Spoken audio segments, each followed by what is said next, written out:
Getting your morning started the right way with the AM Caffeine Morning Show. What up, AM Caffeine Show? Hey, yo, Doc, man. What up, Sticks? It's been a minute since we done heard that intro, right? Man, listen. I done forgot how the damn intro goes. It's been so long. I forgot that I knew it. Right. AM Caffeine Show. What up? It's your boy DOC. It's your girl Marlo J. And DJ Smooth Melody. So today, man, it's actually been a minute since we've all been on together. We moved to a new studio, then haven't had the opportunity to actually move into the studio because of what's going on in the world with this whole coronavirus and things of that nature. Man. So we on some makeshift shit today. You can see Marlo got Marlo, you got to clean up the apartment too. I can see all kinds of, that ain't how. And we got a guest.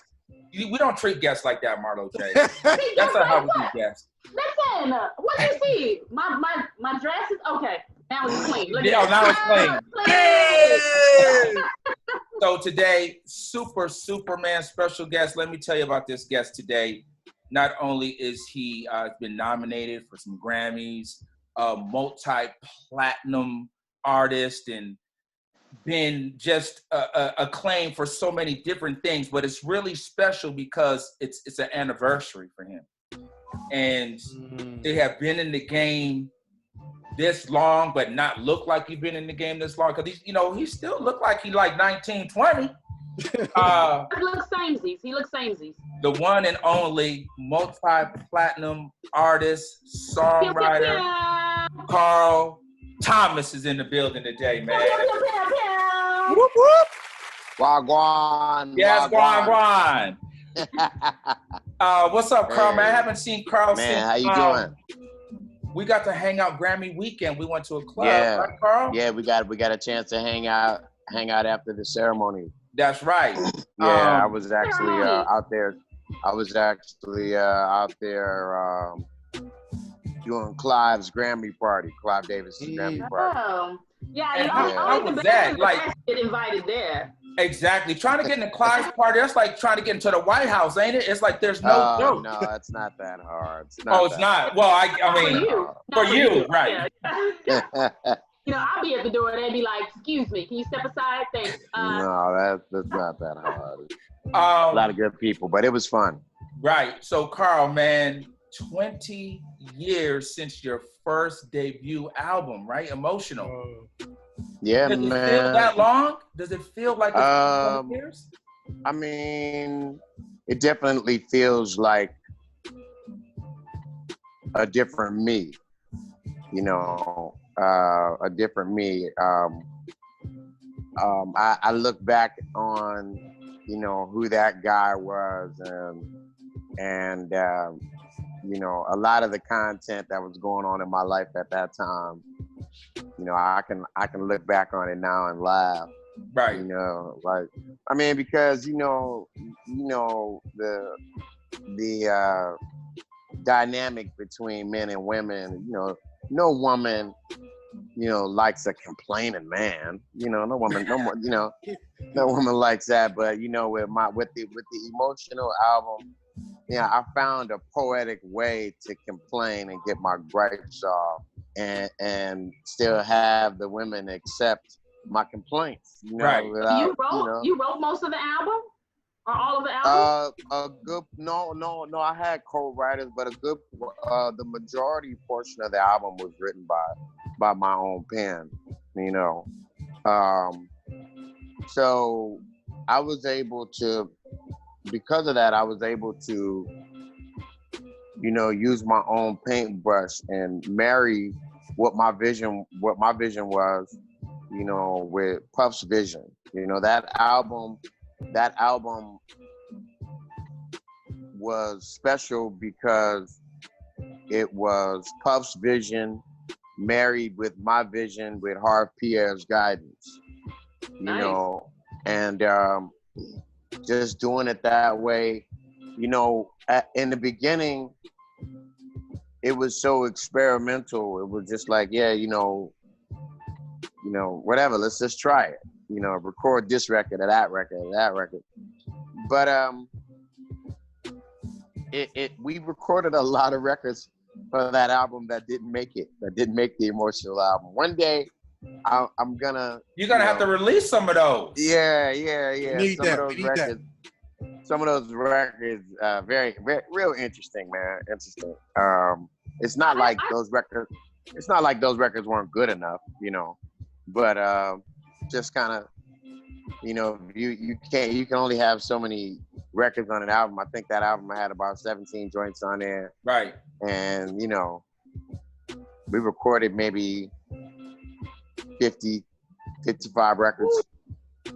55? Wow. Maybe about that much. I know, were you not tired of singing? Oh my God. Nah, not at all. Not at all. So, Carl, wait, Doc, I have a question. Go ahead. I've been wanting to ask you this forever. What was happening in your life when you wrote the song Emotional? Well, Emotional was written by myself, Mario Winans, and Kenny Hickson. You know, so and did it the was. ad-libs? Were the ad libs written, or did you just do the ad libs? No, the ad libs is something you freestyle. They're ad libs. My favorite part of that song is "Look at me, I can't stop crying." That was written maybe. That was written maybe 2 seconds before I said it. Really? Yeah. Where were you mentally when you wrote that song? You know, I just wanted to make a definitive piece of work that was just accepted on all frequencies. And I really paid attention to the frequency on that album. I said, okay, I'm a soul music artist. I make soul music. How do I make soul music palatable for all frequencies? Because we don't all hear music in the same frequency. Right. So I knew that there were certain records that, yeah, this is undeniable black music, but this is a frequency that everybody can get with. Right. You know what I mean? So yeah, that's where my head was. I played that. Go ahead, Marlo.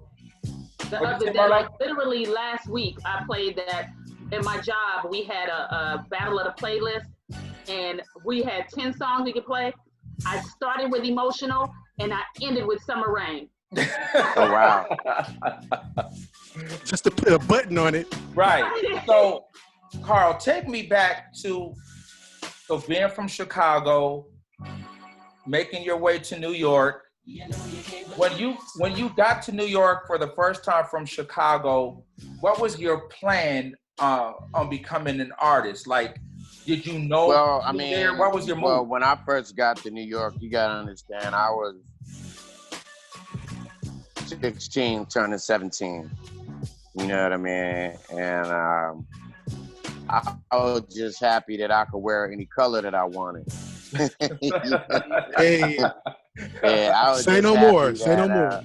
Yeah, it was a new experience for me because I hadn't experienced a culture where you could wear your baseball cap to any side you want to without being stepped to a question. You could wear whatever color T-shirt or whatever color, you know, sneakers you had on without anybody, you know, bothering you or saying anything to you.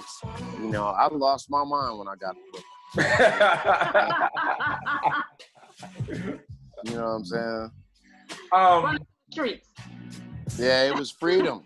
Right. It was a freedom that you didn't have, you know, in Illinois. You know, where I'm from, you got the freedom to get your ass shot.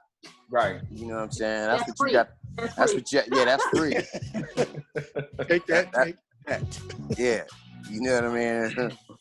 So wait, at 16, 17, you moved to New York? So like, did you know someone there? Did you move with a family? Oh yeah. Troy Taylor, you know, I started out with him.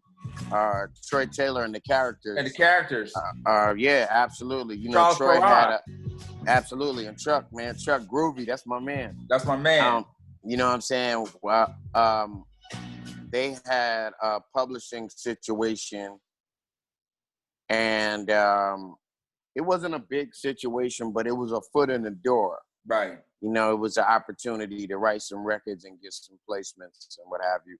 So we just started literally on that grind level. And, you know, Troy walked me through the process of, okay, you got this gift, but let me show you what it means to be an artist. Right. You know what I mean? So he took it upon himself to help me marry what I was gifted at with the actual being. Right. You know what I mean? With the actual being, with the actual artistic becoming. You know what I'm saying? Because I didn't really know what that was. Right. I didn't really know, you know, what it was that I was selling. I don't know what it is now. Can you tell me what it is? Artistic? Yeah, I mean, I like to believe that I sell free ideas, you know, about relationships.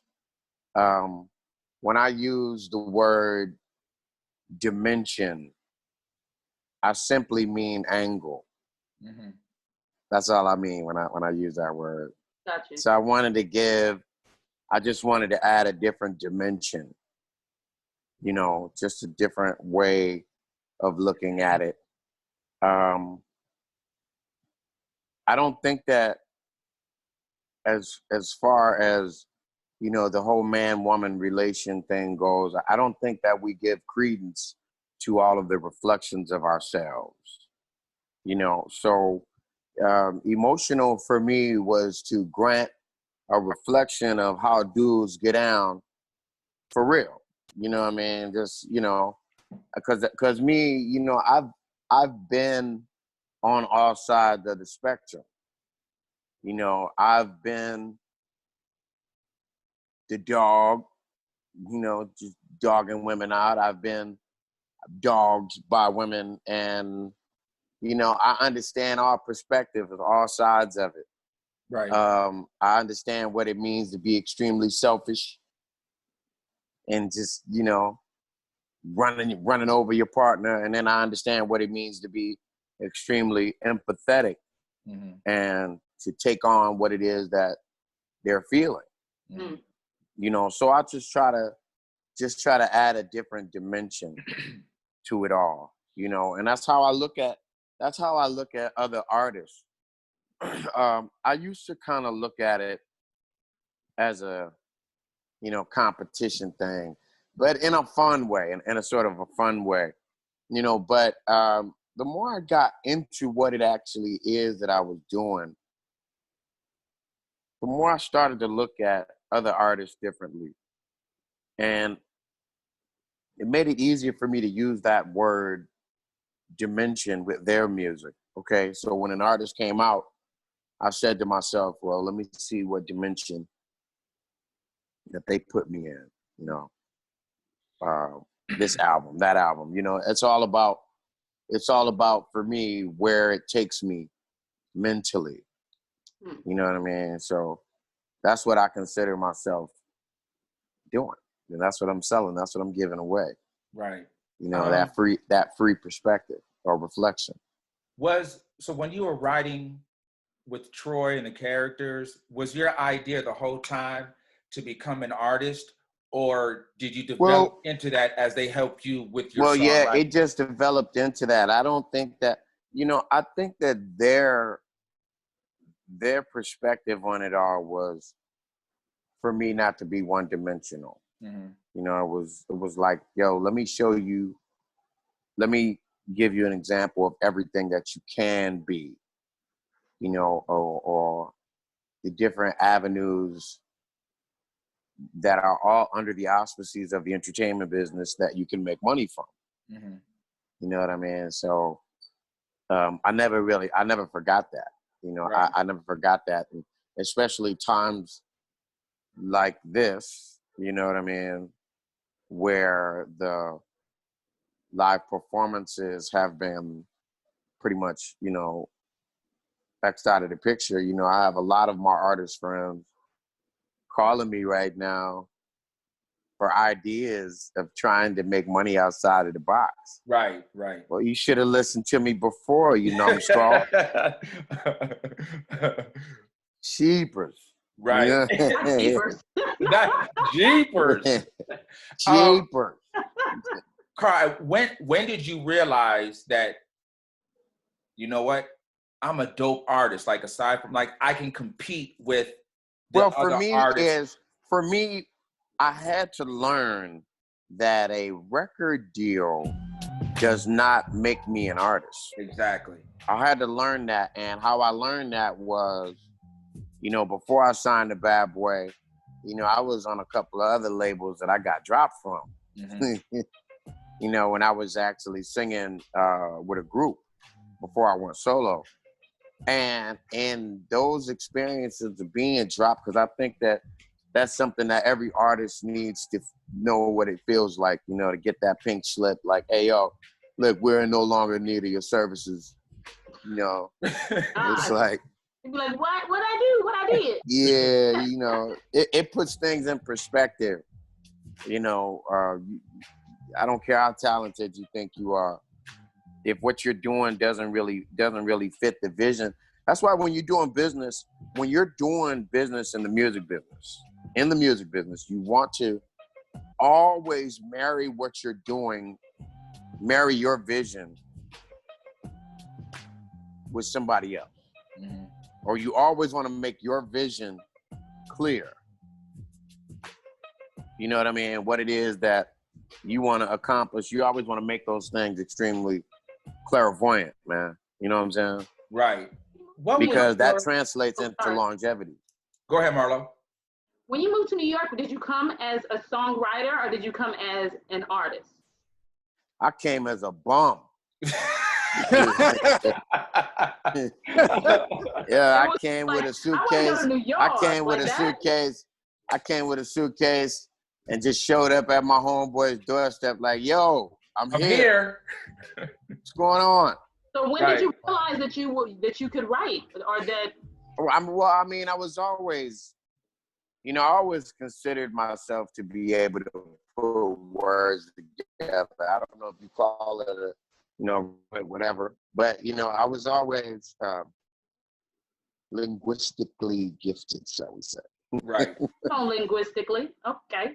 I want to jump back real quick to what you were saying about coming out. Like when you got to New York, did you just hit the ground running in terms of? I mean, did you have any connects, or you just literally got out there? It's like, well, I mean, no. I mean, I came there. You know, Troy was my connect. They had a small publishing deal with a gentleman by the name of Bob Cavino that passed away. Rest in peace. That really got the ball rolling as far as, you know, the team getting placements, and then after that, we went to Chrysalis Music, which was primarily known for country and western, but the characters were actually the first black music that they had in the building. Right. You know what I mean? So you know, it was Tom Sturges at the time, who was over Chrysalis, and because they didn't really know that much about, you know, working black music, they hired LaRonda Sutton. LaRonda, right. Yeah, they hired LaRonda Sutton just to work our music. Right. And then from there, you know, came the relationship with Timmy Regisford at Motown, and then from that relationship blossomed the relationship with Gerald Busby. Right. And and then, you know, the train just kept rolling, man. You know what I mean? And what you were saying a little bit ago about artists and that experience of being rejected and having to, you know, have that experience. Do you think the artists of today miss out on that because? No, not at all. Because not at all. I don't think that they. I'm really proud of the way that their mentality. These artists, you know, they really have the mentality. They really get it. You know, like one monkey don't stop no show. These artists today, they get what we were trying to really get. You know, if you like, I don't know how many rappers that we've seen come out with one team and that shit don't work out, and then next thing you know, they're successful with a whole nother group of individuals. Correct. You know what I mean? Or a whole nother company, or a whole nother, outlook, or a whole nother crop of fans or whatnot. They just keep shooting. The internet makes it to where you can shoot as many bullets as you got, as Right. as you want Right. to, rather. Right. What was your first impression of Puffy? The first time you met Puffy, what was your impression? My first impression of Puff was I thought that his poker face was funny. Mm-hmm. That was my first impression of Puff. Like, when I looked at him, like, okay, all right, here's a cat that clearly does not want other people to know what he is thinking. Right. Right. Right. So was that like when you But it's sang for cool him or because something? that's just his style, that's one of the main components, to Puff, is that he doesn't want anybody to know what he's thinking until he says it. You know what I'm saying? So was that like the first time he heard you sing? Was he like poker face and you didn't Oh know? no, I mean, I just think that's something that comes natural for Scorpios. That poker face, I think that's just natural. You know what I mean? Got two of them in the building. Yeah, I just think Scorpios They're both Scorpios just do Robert that Ford. naturally. Right. You know what I mean? It's just, they don't really mean it. It's just Right. you know What what I mean? were there some? So after you meet Puff, were there some other labels that you were interested in, or did you know like, hey, I'm gonna go with Bad Boy, or what? Were there some Well, it other wasn't options that like you were that. entertaining? It was like when I met Puff, I was literally on stage doing my thing, and we exchanged numbers, and we began. I began to come into the studio, and we just began to work together. Man, out of us working together, the whole thing became, the deal sort of developed out of that. I don't, I don't think that. I think it really, I think it was really frustrating, because I don't think he was ever used to negotiating with anybody for that long. I think we negotiated for about a year. Wow. You know what I mean? Wow. You were like, no, I want all my coins. But Now let's but it worked out for the best. You know what I mean? It definitely did. You Go were ahead, actually Marlo. part of, thank you. You were actually part of this this golden era, like the golden era of music, and in New York, which was like the mecca at that time. Is there any artist that was either on Bad Boy or around during that time that you thought were so dope, but they just didn't work? That they just fell off the face of the planet, or they just didn't get as successful as you thought maybe they should have? I always felt like Intro should have been bigger. Intro was dope though. Yeah, I always felt like Intro, you know what I mean? They should have been way bigger. I mean, don't get me wrong, they were pretty big. They were a gold selling group. But, that music, intro, that album was so important for turning the corner in R&B. Absolutely. You know what I mean? What Kenny Green was doing was,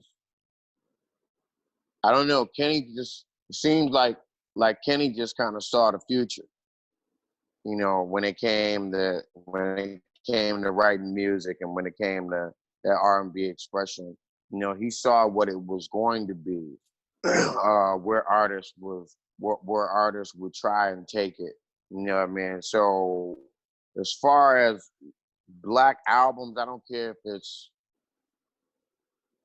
rap, R&B, gospel, blues, whatever it is, I would definitely count that Intro album as one of the 20 most important Black albums ever. You know what I mean? So I always felt like in that era, you know what I mean, they should have been bigger because they laid the groundwork for artists that took their template and were a lot bigger than they were. Right, you know? right. Yeah. Good question, Marlo. Do you tour with any of the people that you came up with, or do you see them? I know you're always out. I mean, it's always fun to tour with your friends, you know, to be on the road with people that you know, you consider your musical peers. I love performing with you know, I get along with everybody. You know, there's maybe a couple of, a couple of chumps, you know, out there. Jive turkeys. Sucker ass. You know what I'm saying? Sucker ass nays. So with now, Marlo, do you have something else, Marlo? Did you say something? No, he was finishing his thought. Oh no, yeah, I get along with everybody. So, you know, I've been out there with everybody. You know.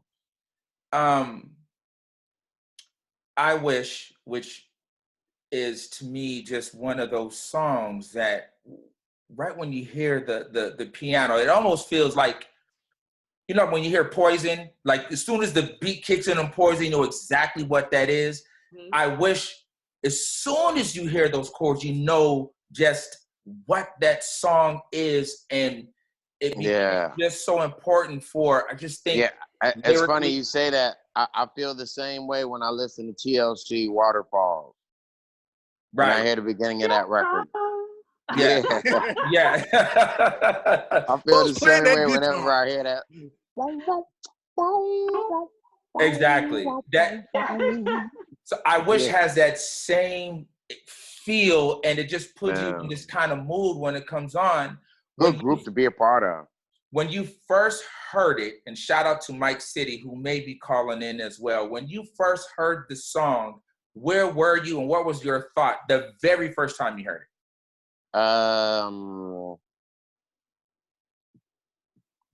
mean, I Wish was somewhat of a no-brainer because I had pretty much explained the situation, you know, that I was going through as far as, you know, previous relationships and what have you. And that song was the result of that, you know. So I didn't have, you know, what's crazy is like, you know how you take certain songs to the label, right? And you got to get that approval. Yeah, you got to get them to be like, but when I brought that record in, it was like hands down no brainer. Because initially, Emotional was going to be the first single. Right. You know what I mean? And, you know. How much say did you have in that? Did you have a lot of say in regards to what single you felt you wanted to be first, or was that all? Yeah, definitely. The way Puff is that, you know, he makes decisions that he'll do a certain amount of convincing, but he wants you to be motivated about what you're doing. Mm-hmm. You know what I mean? So I never really looked at it. I was never made to feel like my situation was just being so controlled or micromanaged. You know, Puff's whole approach was, all right, I'll put a bunch of artists in this situation and then y'all show me what y'all are made of. Right, right. You know what I mean? It was a lot of artists that didn't come out on Bad Boy. Fight Club? Creatively, yes. Right. Creatively, yes. Creatively, absolutely. Yeah. That's a good analogy. So you get I Wish, and I think Tuffy had a lot to do with that. Tuffy had a lot to do with that as well, right? Tuffy Morgan from initially from Live was in the mix of that. Well, yeah, Tuffy actually introduced Mike City. Okay. You know, it actually introduced Mike City. It was actually Hakeem Green. Green, from the other member Yeah, of it was actually Hakeem that actually called me. You know what I mean? And made, you know, the introduction and what have you, and just right. started jogging me with some of the music and what have you. Because I mean, I was familiar with some of Mike's records, you know, just from the crew he was rolling with. We all knew each other. Right, right, You know what I'm saying? right. Mark Sparks and Mark Sparks, that's my man. Yeah, and all these cats, Sparks. you know. Yeah. They were putting out a lot of good content, man, a lot of good. So I didn't have any problems at all with that record, you know, anchoring the project. Right. You know what I mean? And being the first single and whatever, you know. Did you? So you know, I put a lot of energy into, you know, I put a lot of energy in trying to give fans exactly what it is that, you know, they ask for from me as a performer, but you know, a lot of things I never get an opportunity to put out there. So I'm gonna actually do a performance tomorrow night on my IG live of nothing but B-sides. You know what I mean? Nothing but the B-sides, the records that you don't never, you know, get an opportunity to hear me do. I'm gonna do them some of those records. Right. So Wait, you I know. have 3 questions, but they kind of go together. One, do you remember the first song you ever wrote, and did that ever come of anything? Oh yeah, it was real big on the refrigerator at home. It was real big. The refrigerator, the refrigerator at home, that was my first experience with the charts. Right.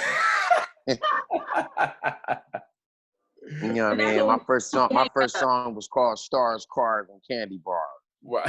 You know what I'm saying? Stars, Cars, and Candy Bars. Yeah, my mom put it up on the refrigerator, you know what I'm saying? Do you remember So how that it was was? like, Remember the melody? That was like, yeah, but I'm absolutely not gonna do any of that for you right now. You know what I'm saying? But yeah, you know, that was my first hit record right there. Stars, Cars, and Candy Bars hit the top of the charts. I love that. Top of the refrigerator charts. You know what I'm saying? That's effing great. Okay, 2. Do you remember where you were when you first heard your song on the radio?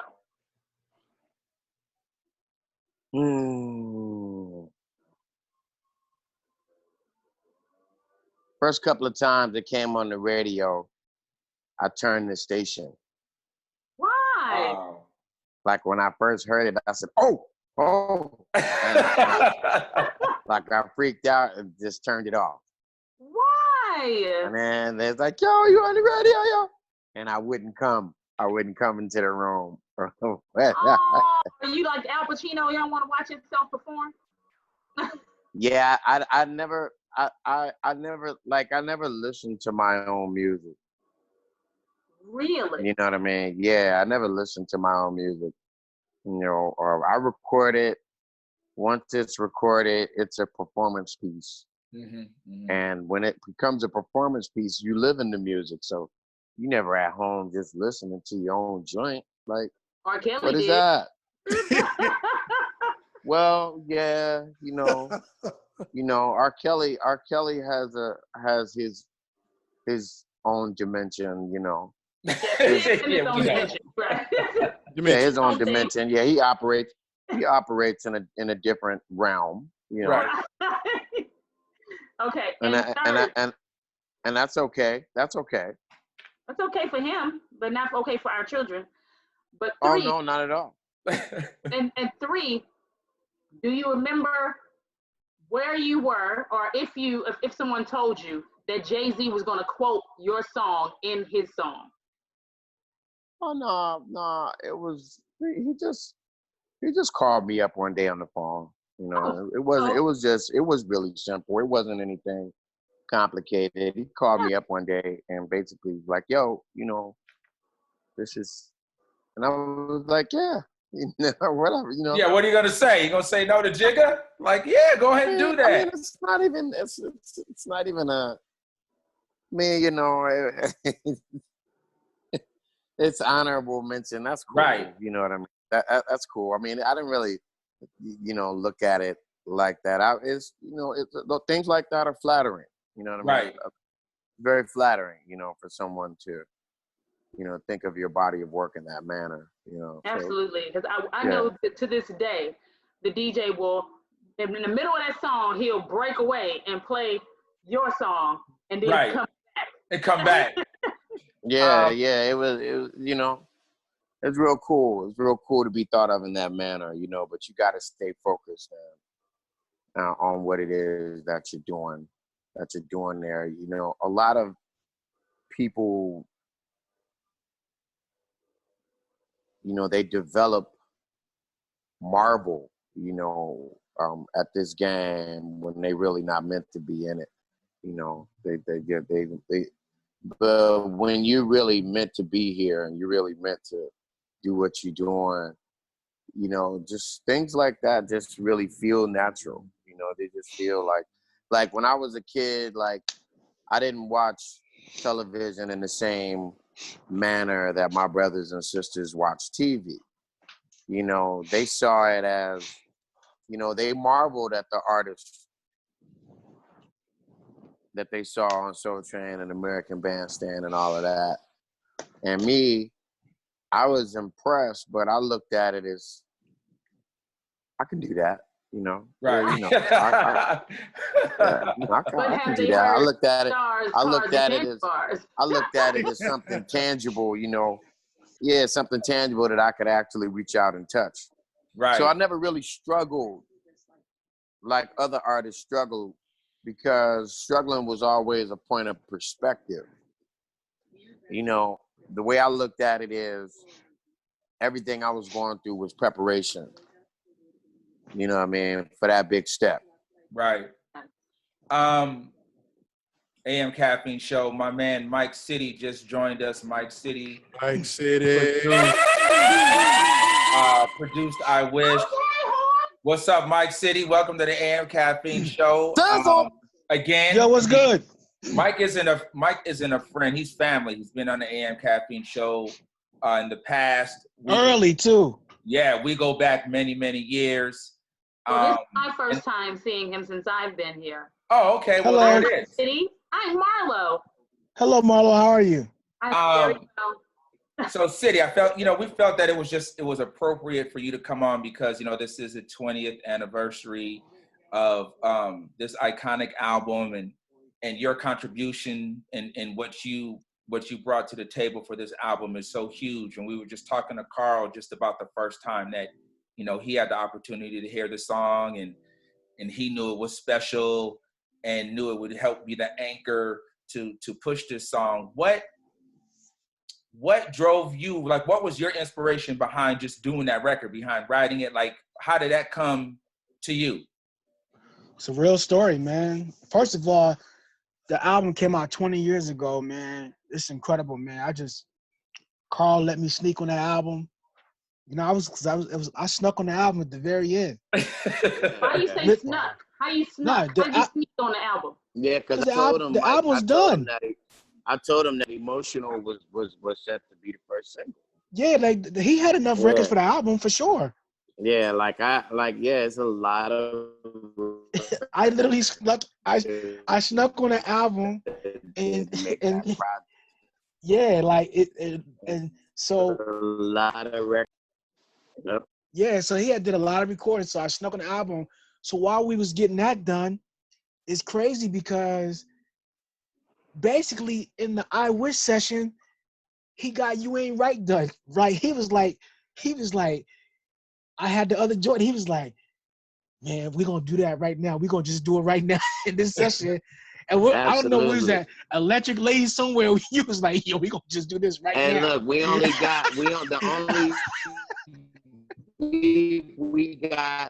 only beef we got from Puff was y'all ain't got no bridge on this record.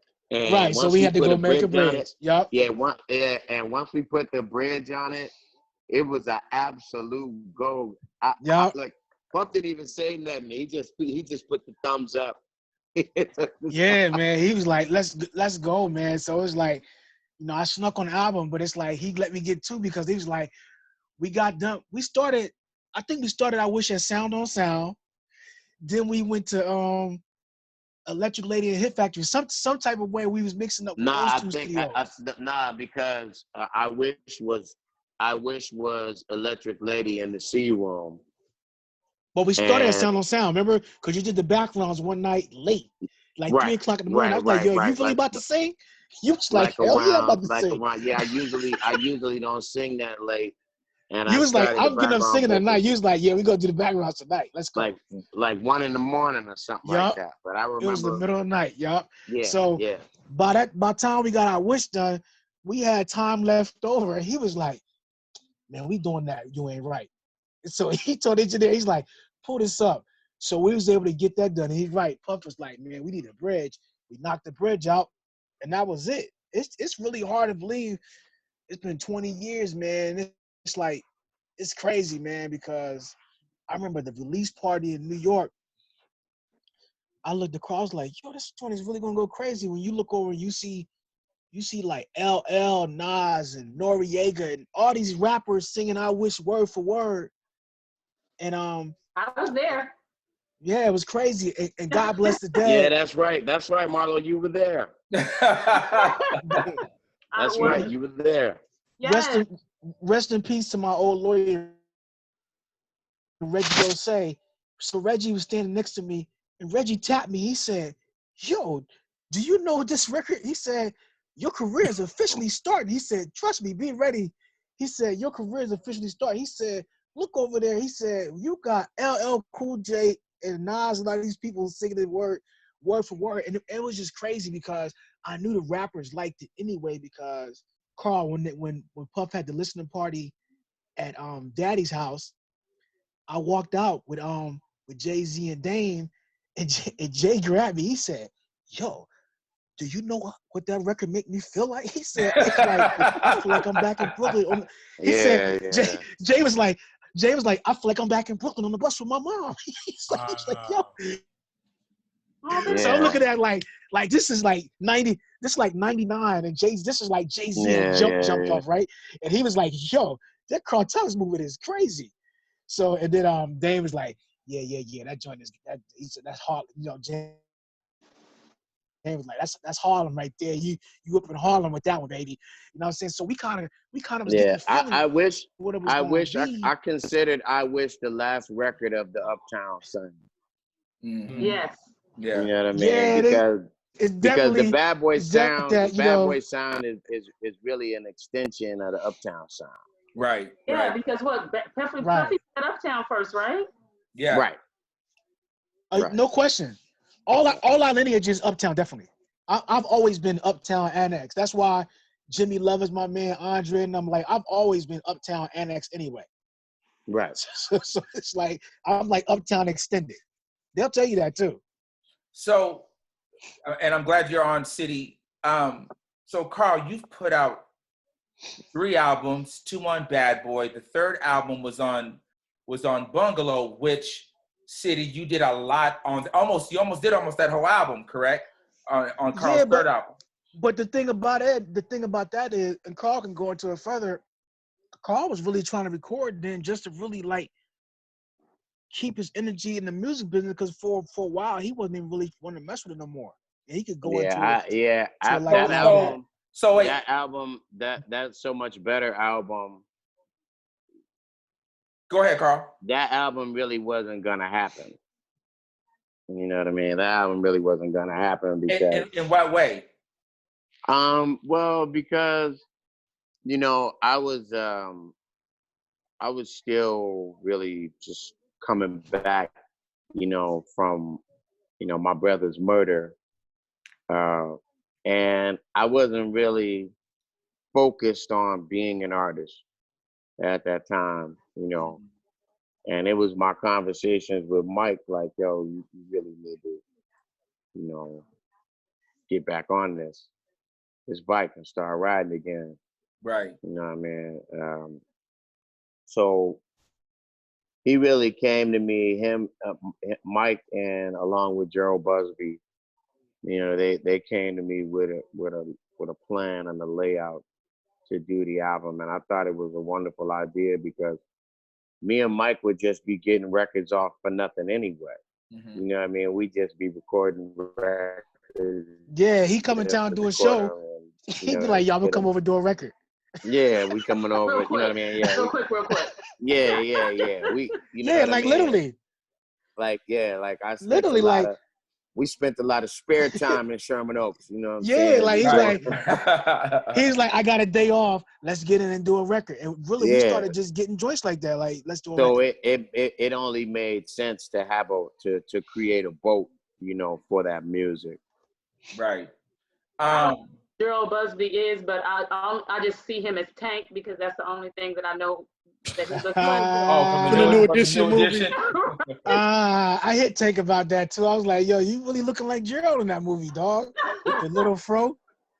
So what's your process like? Like for both of you guys, what's your process like for writing? Like, do you just get in the mood and then you start writing, or you think of a subject, and for you with production, like, what's your you can have the professional answer, or you can have the real answer. I want the real like because the real answer is like, is there really a process, Carl?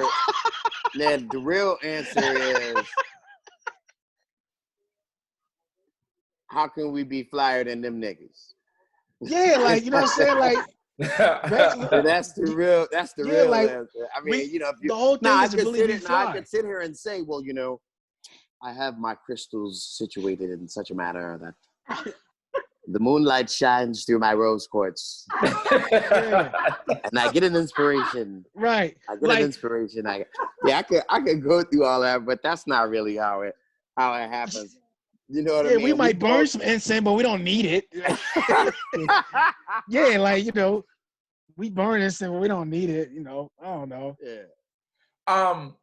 So what do you guys think? Because City, you were a part of it as well. Why do you think that album, the So Much Better album, didn't do better than what it did? Because again, Brian B. Cox was on that record. Obviously, you, City, Jimmy, and Terry. What do you think it was that it didn't receive more acclaim than it did? Well, I think it's double, but I think me and Carl talking about that before too. It actually did better than people think. We were early. The album at this point, that album is almost at 1 million records. Right? Really? Wow. Yeah. Very, very quietly. Very quiet. Yeah, man. You know, but we were early on an independent. Right. Yeah. We were early. We were really early on. Like, we need to do this our way and try to take control of it. You know, the internet wasn't really popping then. That's when everybody started coming. I mean, think about it. Drake wasn't even out when we did So Much Better. He came out like 2 years later. Mm-hmm. You know what I'm saying? So it's like we were early on we need to do this in our own hand, because we actually sat there, we see what's going on, and then to have Gerald Busby really telling you what's going on, and everything he basically said was going to happen ended up happening. Right. Because I feel like the first time that I was introduced to Carl's music was on I think it was a promotional CD that Bad Boy put out for like Valentine's Day or something. And it had he had the sampler. The sampler. What I'm talking about? The sampler would really jumped it off. The sampler, it was like, because you know what's crazy? Yeah, but when that sampler came out, we weren't even still sure what the single was gonna be, right, Carl? Yeah, that was still up in the air. You know, it was still up in the air. The sampler was that turned out to be, a real big conversation piece. You know what I'm saying? So it really helped to get that conversation started. You know, being a tastemaker or being on that tastemaker scene in New York, it's definitely methodology to it, But I'm gonna say this, man. During that era, every grown, fly, sexy woman was rocking the Emotional album, no question. Right. If you was a grown woman, sexy, smell good, fly, paid your own bills, you was fly, you know what I mean? Because once again, that album is Uptown extended. Mm-hmm. You know what I'm saying? So just the movement. You got Kelly Price and them singing on it. Just it's all sexy and fly, and it was coming to a whole the millennium, and it was like if you was a grown chick. When I say grown, I mean 2021. It's chicks that was fresh out of like colleges. They was rocking with that album, man. Mm-hmm, mm-hmm. You know what I'm saying? So it's like it was a good time to really come out with an R&B classic album on a hip hop label. Like even though Puff, Faith and them came out, you know, in 112, but it still was considered a hip hop label. Right, for sure. You know what I'm saying? But Puff messed around and bucked off an R&B joint, like back to Uptown. You know what I mean? Like that with the feels and everything. Like, and think about how many singles off that album, and it really could have been more singles. Right. So 20 years later, City, I think it's a testament of just great music will stand the test of time. When you put out great product, it doesn't matter how long, how many years have passed, it will always stand up. And you can play that album, you can play I Wish. I Wish will come on at any party and it will shut it down, no matter if the DJ is playing hip hop all night. Like, it's just one of those songs, man, that's just special. And man, listen, you couldn't, when Stevie Wonder told me he was a fan and stuff, you couldn't tell me nothing. I was like, it's a rap. I was ready to throw my hat up like Bobby Shmurda. I was like, it's over right now. Stevie Wonder telling you that the joint is fly. You know what I mean? I was like, come on, man. Like, it doesn't get any Stevie Wonder. Come on, man. Stop playing with me. So Carl, through your journey of it's now 2020, if you were to have, what has been the one highlight out of anything that you've done that stands out in your mind more than anything? I would say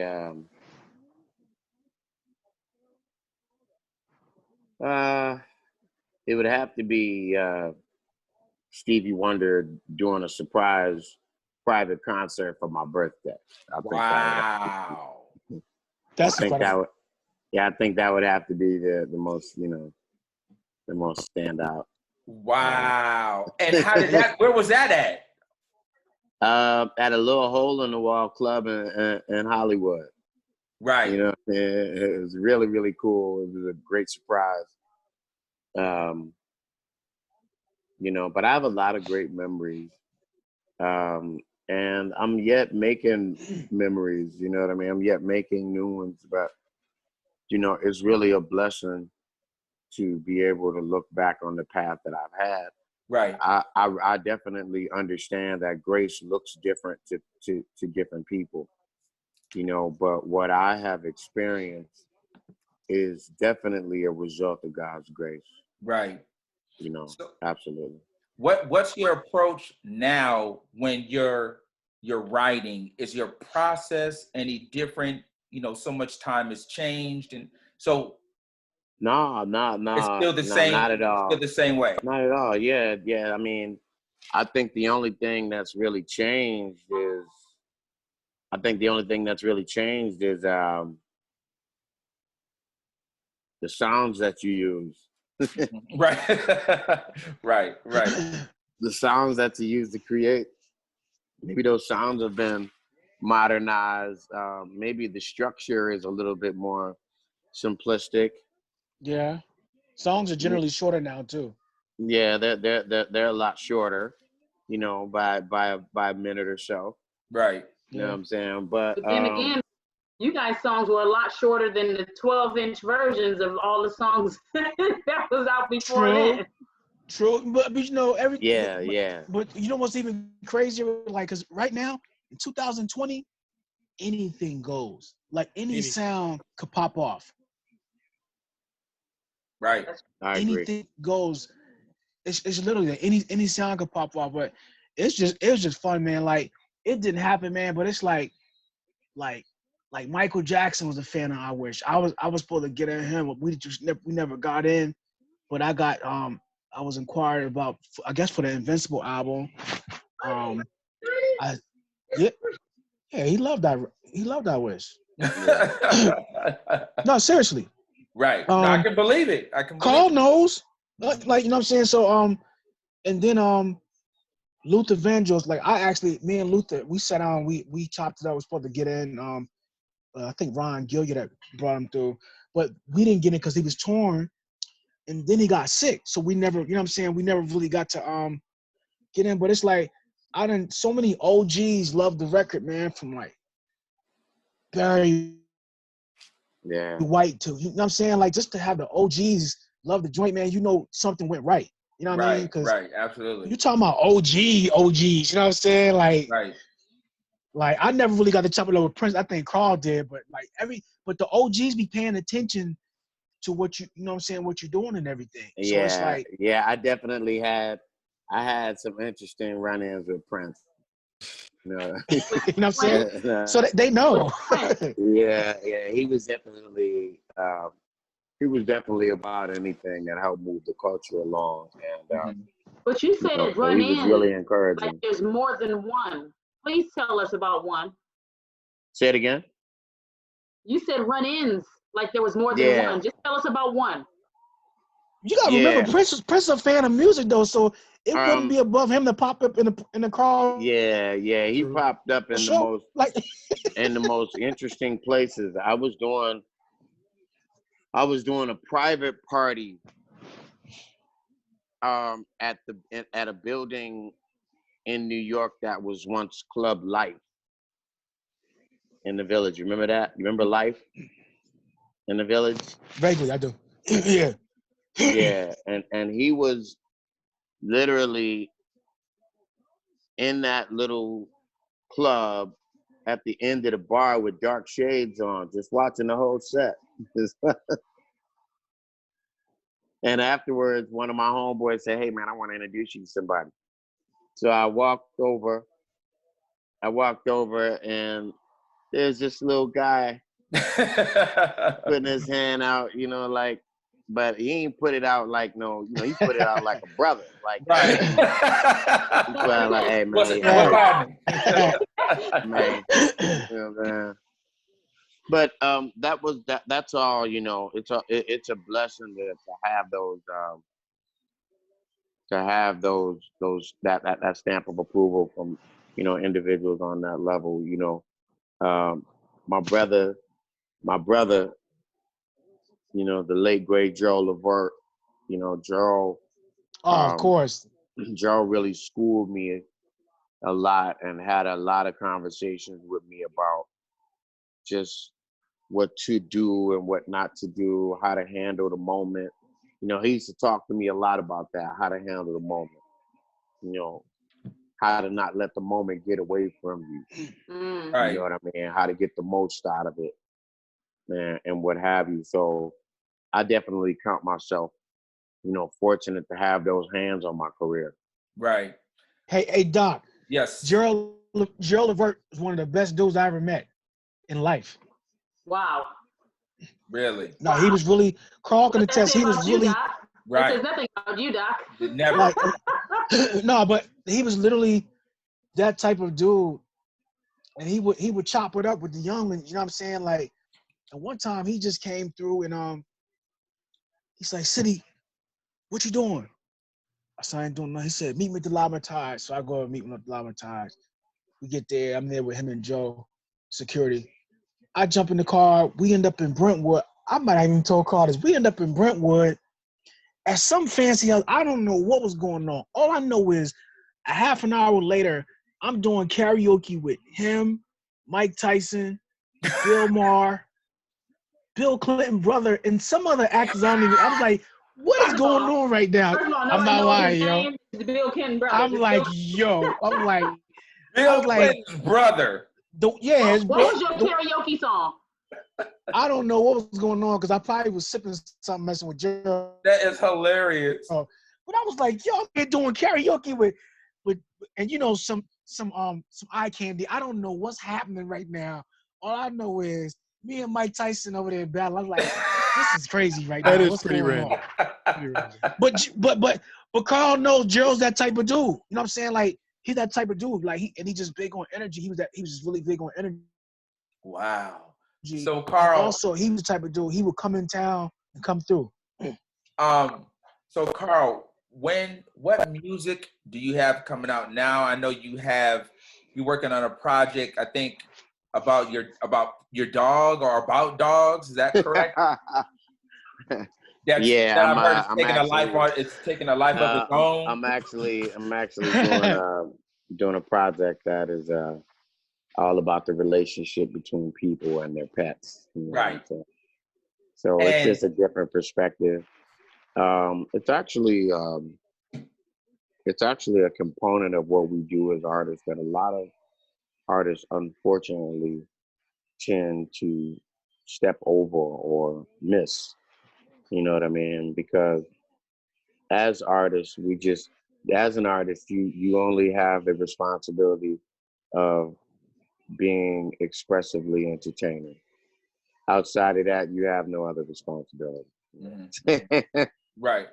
You know what I'm saying? So I just want to be able to expand and explore all of the avenues of what it means to be able to do this. You know, it's really cool when you see your favorite soul music artist on Soul Train, or to see that same artist that you saw on Soul Train kicking it with the kids on Sesame Street. Right. You know what I'm saying? That's how you know that you definitely had that vision, you know, to expand what you're doing, or to expand what God has blessed you with, that gift you've been blessed with. Right. Who are you guys? I'm sorry. This is the last question. I promise. Who are you guys engaging? Like, whose quarantine party have you visited? Have you gone to? Have you gone to Tory Lane's quarantine radio? Have you gone to Club Quarantine with D Nice? Have you? Oh yeah, definitely. Well, you know, D Nice the homie. Yeah, D Nice, that's the homie right there. Tory Lanez is a wild boy. You know, I definitely, yeah, he's a wild boy. I enjoy watching him have fun. You know what I'm I think I fell in there a little bit. I was with D Nice probably since the second day though. Me too. And it's too. It's crazy. I saw this is how crazy it is, and when it's natural. I saw D Nice go from 200,000 followers to 2 million within a week. It was in 2 days. It was in 2 days. Because he was naturally trying to play music for people. Yes. Crazy, right? Days. Yes. Because day 2, it was only 1,200 of us in there. And day 1, it was only 148. Yep. Yeah, I missed the first one. I got there the second day, I think. I got there the second day as well. My homegirl told me about it. She was like, yo, Derek's spinning. And I was like, on IG? Right. I was like, okay. But look how that's a blessing. When quarantine is over, look how his price jumped up. Oh my goodness, right. Oh my God. So speaking of that, Carl is going to be performing some of the songs that weren't singles, correct, Carl?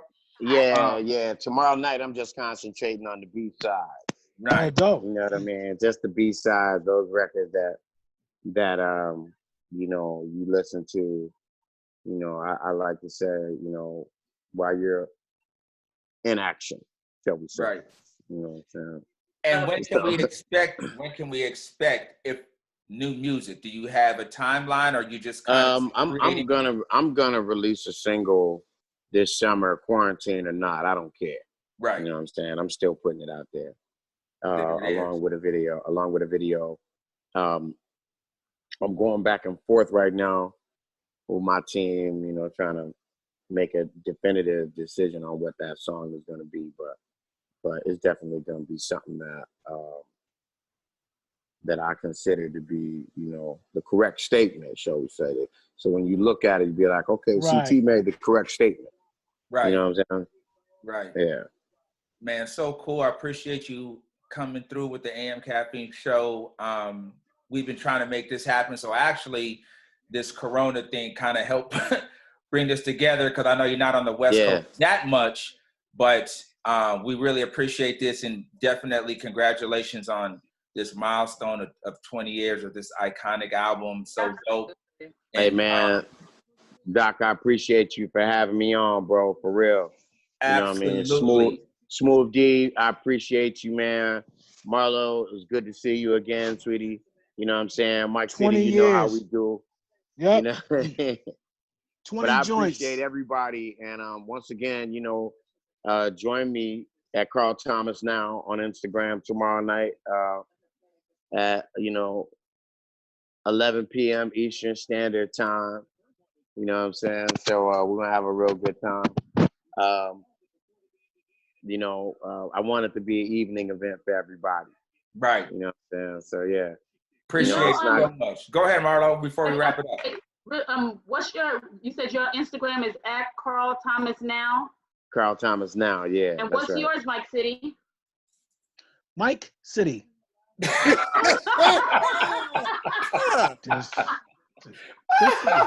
Yo, here's just crazy. So, you know, I'm new to all this other stuff. Somebody done Jack, some young kid done my name on the TikTok thing. I was like, disrespect, man. Come on, man. Man, thank both of you guys for hanging out with the AM Caffeine Show. City, you already know it's family. Car, we will talk. Yes, sir. AM Caffeine Show. Thank you, Doc. Much appreciated. You guys enjoy your day. We out. Thanks. All right, bro.